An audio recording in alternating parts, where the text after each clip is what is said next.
Yan ang update ko sa inyo mga lods. Dito yan sa Barangay Mangit. Yan ang kung dito.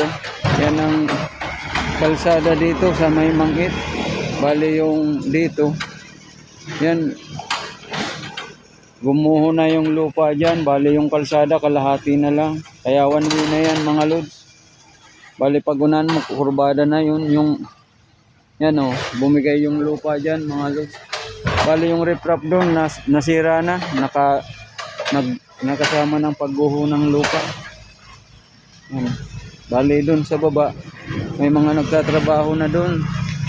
May mga trabador na doon sa baba na nagtatrabaho. Ang dalawang bako na yung naggagawa dyan. Dalawang bako.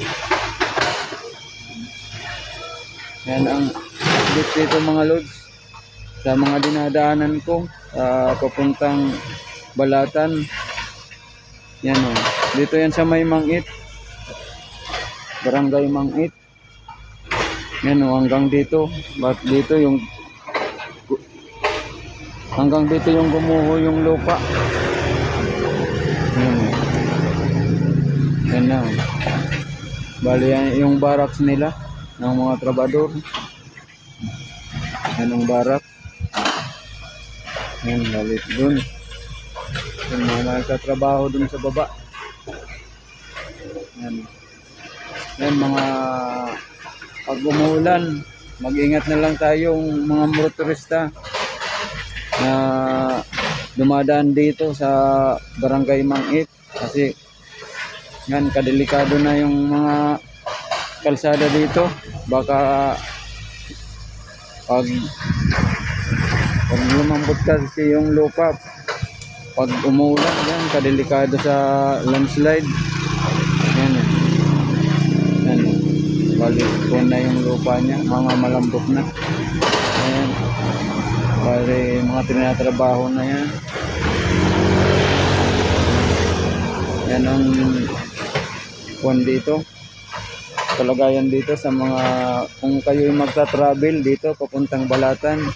Yan ang mga madadaanan niyo mga lods.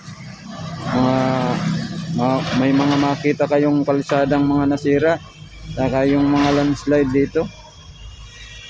May mga parting mga nag-landslide.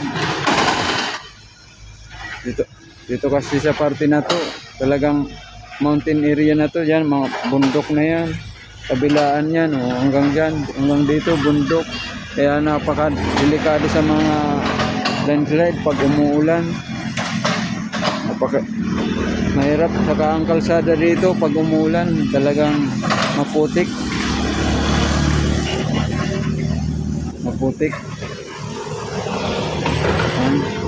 Pahirapan sa mga motorista natin na nagdadaan dito. Yung bali yung araw-araw ditong nagdadaan, yung sacrifice sila dito sa mga daanan dito papuntang Balatan. Yan o. Yan ang kalagayan dito sa mga pag nagpunta kayong Balatan.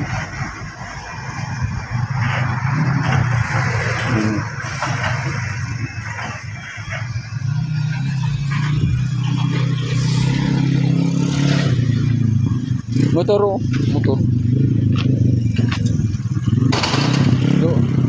Luway-luway ka mo boy ta. Adi, luway-luway ka mo ta baka Aprino. Pwede ba boli? Ha? Ako pa kukuhan sa to Balatan. Ayan yung sa to Balatan. Natatapos pa sana na mo sinagin na mo. Natatapos pa sana.